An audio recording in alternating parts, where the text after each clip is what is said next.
Coming up later on in this show, we've got an allegedly true account of a ginormous dogman sighted twice in Tennessee. But we're going to start out with this weird, allegedly true tale that we call Strange Encounter on a Darkened Highway. Dear Scary Stories NYC, my ex-girlfriend that I'm going to call Hortense and I were driving home on Sadler Road in Charlotte, North Carolina one night a while back. We came around a curve to the left and there they were, two bipedal, man-like silhouettes with Batman ears up on top. One was very large and the other was impossibly small. They were both proportionally the same as each other, both proportioned roughly as humanoids, but with longer front arms, dog-shaped back legs, and those pointed Batman ears up on top. In that first instant when they were moving shapes to me, I saw their eyes shining very brightly, both of them. They were surreal silhouettes, and I gasped. In the next instant, my headlights lit them enough to clearly make out exactly what they were, and the shocking part was that they looked exactly how I expected them to look. I mean, my mind was supplied with this information that there were two figures that appeared to be a huge dogman and a tiny yet still fully adult dogman facing each other as though arguing. Both my mind and I knew that such a thing would be impossible, so we waited that half a second more, wondering what the headlights were going to reveal that strange shadow to actually be. What kind of oddity could have ended up creating something that looked like that? Well, there was no illusion. There was no trick of the eye. The reason the shadow looked like a big dogman and a tiny one was because that's what it was. They look like your blue dogmen from your thumbnails on your channel. I mean, they really did. It was like you animated them on the road in front of me. They even looked the same as each other, except for the size. Well, actually, there was one real difference in their appearance. The smaller one was covered in a uniformly gray and very short coat of fur. The huge one was also gray, but had shaggy fur that was pretty thick in most places. It grew thickest on his shoulders, making them look even bigger and broader, like football shoulder pads. His fur was thinner on his belly and his extremities, meaning the hands and the lower legs.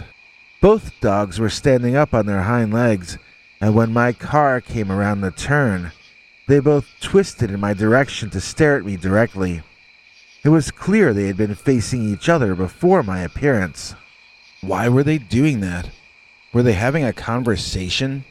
That's really what it looked like they were doing, standing in my lane in the darkness, facing each other, and maybe pulling off a drug deal or something. When the dogs looked in my direction, they did it in sync with each other, and when they turned to run away from me, they did that in perfect synchronization as well. The thing is, the direction they both ran was forward, as in the same direction I was going, in my lane, in front of me. Now, these animals ran fast. I mean, they ran really fast. But they weren't going to run faster than the speed limit. And so I just sat there for a while, letting them get a head start. I didn't want to run into them again. I didn't want to antagonize them either. I wanted to let them go ahead and run away, and then I wanted to basically forget about them. My girlfriend told me, "Drive after them."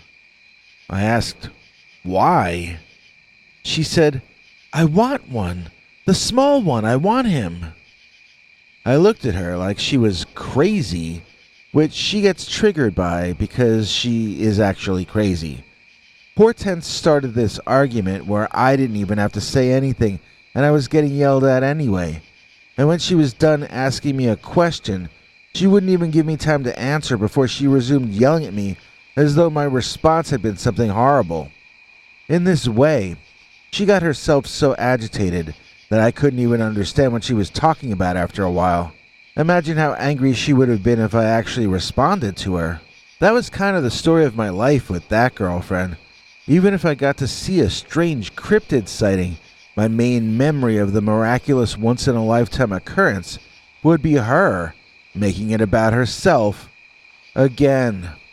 I remember one time she and I were hanging with other friends, and I brought up that we had seen two differently sized dogmen one time, and Hortense was like, "Oh no, you are not bringing up that old fight again." I mean, I'd like to say I dumped her narcissist butt over this issue, but the truth is I stayed with her for 6 more years, and then she broke up with me, and she announced that she had only ever liked women. It was a good career move. She got promoted at her job. So, the dogman that Hortense somehow thought I was going to be able to capture for her to keep as a pet was, I guess, 2 or 3 feet tall. Now that may sound small, but it had the bodily proportions of a 2 or 3 foot tall bodybuilder. Besides that, he had claws, he had fangs, and on top of all of it, he was not a human or a puppy, but a wild animal of some sort. It would be like she was asking me to wrestle a raccoon for her to bring home. The thing would tear me to shreds. So, the one question I get asked the most by people is, do dogmen have butts? Yes, they do.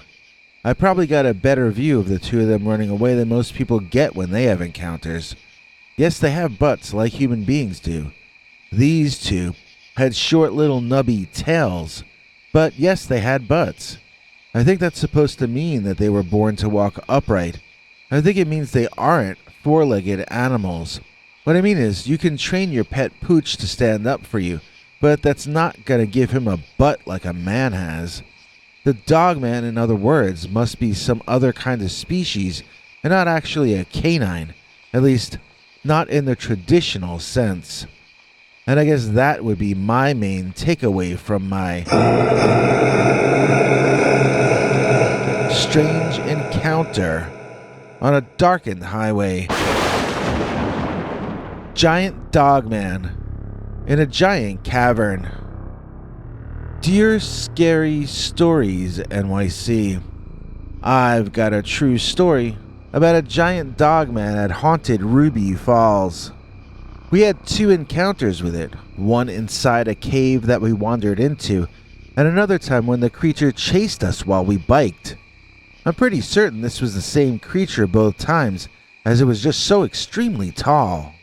My girlfriend, we can call Charlotte, and I had decided to be tourists on our bikes a few years back, and we chose Ruby Falls and Chattanooga as our vacation location. We had an extreme time at the extreme haunted house attraction they have there. Then we biked over to go on the official tour for the Ruby Falls underground waterfall. We were biking back to our motel, and it was becoming dark out. Our original plan was to bring a tent and camp out for a 3-day weekend, but then we found a whole bunch of super cheap hotels and motels and just stayed at one of those instead. We should have probably brought the tent anyway, as the hotel we chose was not much different from sleeping out of doors. Coming out of the tour inside the cave, the 2 of us were quieter than usual. As we rode our bikes silently on Route 318, I was thinking about what a luxury it is to be able to decide your own mood and not have it decided for you. Over there, Route 318 is a 2-lane forested highway. There's very little space on the right side, with a guarding rail the only thing between you and a steep incline down a hill into the woods. It seemed to me an odd decision not to add at least a little side space to the highway, but I guess that wasn't in the budget when it was built. I was getting nervous about a car or possibly a larger vehicle coming up behind us because I couldn't actually get any further to the right. I was getting myself all nervous about this imaginary problem, and then an actual, real-life problem stuck its giant black hairy dog head out of the woods immediately in front of us and to our left. There was a 6 or 7 foot tall steep incline on that side, with trees growing up the hill to our left. The head we both saw was maybe 10 or 15 feet above that 7-foot level, and it was so overly large that I at first thought I was seeing a Steven Spielberg monster from his dinosaur puppet cartoons. It was startling, but not immediately terrifying. Charlotte and I cycled past the huge canine head so far up in the air, and it looked down and watched us move past. Its body was hidden from us by the woods, and I was visualizing it on all fours, with 10 or 15 foot tall legs underneath him. If he was over 10 foot high at the shoulder, we're talking about an elephant of a dog. After we had passed the immense dog head, we heard the sound of branches cracking and foliage being moved as the canine had decided to bound down out of the woods and onto the highway behind us. I turned around in time to see the creature land on the pavement, which caused a shock wave that bounced me unexpectedly up and out of my bicycle seat. I was caught off balance and skidded to an awkward stop, barely missing scraping myself up as I came to my clumsy halt. By the time I had myself back under control, I looked up and saw that the creature was now commencing to run in our direction.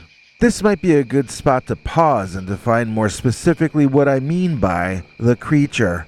Yes, it had a giant-sized canine head, and yes, it was covered in dark fur, but this was not a quadrupedal creature. It was not four-legged at all. It was upright, bipedal. It walked the same way that you and I walk. So yes, it was a giant, but no, it was not an elephant. Its body was a real mix of human and canine, and it was built wide. This was more of a pit bull than a greyhound, but the arms and legs were far more muscular than any canine. He looked like some kind of wrestler or bodybuilder, but covered in dark black fur, and with a big, fierce, toothsome, fang-filled dog mouth. The head on this thing was so large that he looked as though he could swallow me and my bike in one bite. I got back on my bike, and I sped away at my highest speed.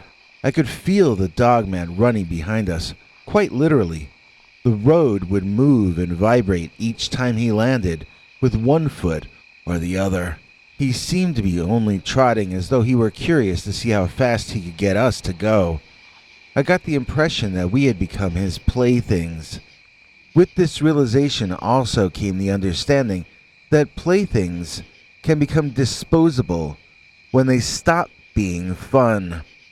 What was that creature going to do to me and Charlotte when it got bored with this chase? I risked peeking behind me at one point and was met with savage, almost insane barking from the dog thing, leaning forward toward my face. I saw its teeth coming far too close to me. I literally smelled the monster's hot breath. "Keep running," is what he seemed to be saying to me. "You're not sightseeing anymore. Now you're trying to escape with your life, so show me how fast your bicycle can go." My legs and my entire body ached, and yet I found ways to pump that bicycle faster than I ever had before. As we came up on the spot where Garden Road intersects with 318 over there, we finally ran into some oncoming traffic. There was a pickup truck in the other lane heading in our direction. As he drew closer, he beeped his horn, I guess at us, maybe at the dogman, maybe to warn us that there was a giant dogman racing up behind us on two legs. I'm not sure. After we passed him, I could feel the dogman's steps shaking the ground a little less each time. Stopping my bike and looking behind, I saw that the dogman apparently thought that the truck was beeping at him because he was now chasing that pickup and leaving me and Charlotte alone. When we got back to our Econo motel, we went into the main office where a guy was working that we hadn't seen before. We asked him if there was some kind of giant dog that lived in that area. He got really defensive, and he asked me what I meant by that. I said I didn't mean anything by it. I was just asking if there was some local animal that out-of-towners like us wouldn't have heard about. Again, he just thought we were picking on Chattanooga or something, so we dropped it and we went to our room. We went online and started reading up about the dogman. The kind of dogman we saw had claws, not paws, but I didn't notice the eye shine. I didn't really look up further than those teeth, though, to be honest. The hind legs were like a dog's hind legs, and the way he ran bent forward reminded me of a tyrannosaur from the movies. It didn't have the big, long tyrannosaur tail, of course. When the dogman stood, he stood fully upright, not hunched over. When he ran, however, he bent forward, almost parallel to the highway. If you don't know what Ruby Falls is, it's a waterfall inside a cave system, but there's also the haunted Ruby Falls in the form of a really scary extreme haunted house attraction. They're separate from each other, about a 20 or 30-minute bike ride between them, I'd say. My then girlfriend and now wife, Charlotte, wanted to go to the haunted house attraction while I wanted, since I was a kid, to see the underground waterfall. I know that might sound backward, but that's what we wanted. So we went to see the waterfall in the cave, which they shine different colored lights on and make a whole show out of. It was nice, but I actually would have preferred normal lighting. That's me though. Honestly, even Charlotte was awed by it. Earlier, we had done the haunted house, which I bailed on almost as soon as it started. It was just way too scary for me, with people allowed to grab you and so forth. Charlotte is still laughing at me to this day over how I chickened out on that haunted house, but she really made fun of me on that day about it. I'm glad she pointed out my cowardice before we met the Dogman in real life. It was because she had mocked me so rudely that I knew when the Dogman appeared that I had no other option than to be brave in the moment. My haunted house fail was like a dress rehearsal for the real thing. I think her mockery helped me keep my composure. Our final vacation day was set aside for us to have some free time to do whatever we wanted to do. I had assumed that would mean going into Chattanooga to look at shops or whatever, but instead, Charlotte wanted us to wander through the woods on our bikes. She said we don't get enough nature, so we should just appreciate the trees and the grass and so forth, because we weren't going to get that much of it once we went back home to the city. I have no idea where we ended up over there, but we happened upon a cave entrance. It had no signs in front of it saying it was privately owned. In fact, I saw no signs of human life over there at all. No graffiti, no cigarette butts or empty beer cans or anything. Charlotte started climbing into the cave before I could say anything to her, so I just followed. We walked down a tunnel that we had to both bend over to fit through, although I had to bend a lot more. I could hear a sound like a white noise audio video off of YouTube in the distance. The tunnel eventually opened out into this large chamber that had a magnificent waterfall in it. In fact, it looked just like Ruby Falls waterfall, but without the fancy colored lights. I mean, it looked so much like it that she and I were both confused. There was ambient lighting in there, but not much, and it was dim. How could this exist, so close to Ruby Falls especially, and not be an exhibit or an attraction on its own? The experience was dreamlike, and Charlotte said she was feeling uneasy. She said we should leave. Maybe we still had time to go visit Chattanooga after all. Something didn't like us having a conversation in this private interior waterfall space. Something large, with glowing eyes. It was that same Dogman, that truly immense one. It locked eyes with me, then bared its teeth and growled. It was all the way on the other side of the waterfall, but it wasn't gonna take the beast very long to reach us. I saw it stand. I saw it walk out of the water, and I watched my life pass in front of my eyes. Charlotte and I broke for the tunnel that we had come in through and ran inside. I looked behind and saw the Dogman reaching his long arm inside the tunnel, but he could not get his massive form in behind it.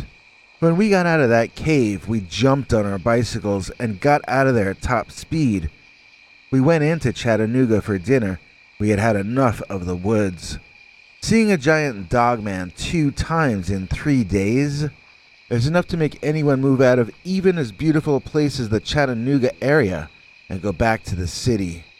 How could a creature that large exist without being known about by science? Did we already discover the answer? Is it because he lives underground? And is the Dogman the reason that the underground waterfall has not been commercialized? Maybe the people who hang out there don't live long enough to open it as an attraction. These are all just ideas that popped into my head, just things I wonder about ever since that weekend when we had repeated encounters with a giant dogman in a giant cavern. Ding dong dell. You know who's swell? Michael A. Bell. Do tell, do tell. Please join me in thanking today's executive producer Michael A. Bell for making this episode possible. In return, we share with him our secret uncensored scary stories far too wild to ever run on this channel. Now, here's our spokesdog Henry Lee Dogman to fill us in on any deets I may have left out. Hank? Thanks for watching till the end. If you liked what you saw, please consider clicking like on the video or sharing it with your friends and family that you think might also be interested. If you would like to see more of our work, please consider subscribing and hitting that bell icon next to the subscribe button so that YouTube will alert you when we put out a new video. To become a channel member and gain access to our special perks, you can click that join link under each of our videos. Another option is to join our PayPal subscribers club at peterbernard.com. You can join for as little as 99 cents on YouTube or $1.50 at peterbernard.com, and that gains you access to our weekly secret uncensored episodes. If you'd like to see our 21 hours of archives of uncensored Dogman stories, then please join at the $3 level or above. To get to watch our shows in advance of the public, please join at our $10 level. That gets you all the perks. If you join our channel memberships, you need to check our community page here on YouTube in order to get the links to the secret videos and other perks. If you're in the PayPal subscribers club, Peter will email you all the news and links himself. Once joining the PayPal club, which is Peter's homemade club, please give him a chance to see that you've joined and to compose you a personal welcome email, as none of that is automated. But whichever you join, we'll name you an executive producer for the next available episode. Do you have a scary experience that you'd like to share with us? You can email us at scarystoriesnyc@gmail.com or call our Scary Stories voicemail hotline at 804-LA-SCARY. That's 804-537-2279. It's a Google voicemail box, so that means it keeps cutting off after every 3 minutes. If your story is longer than that, please keep calling back and we can piece it together on our end. Good night, and have a scary tomorrow.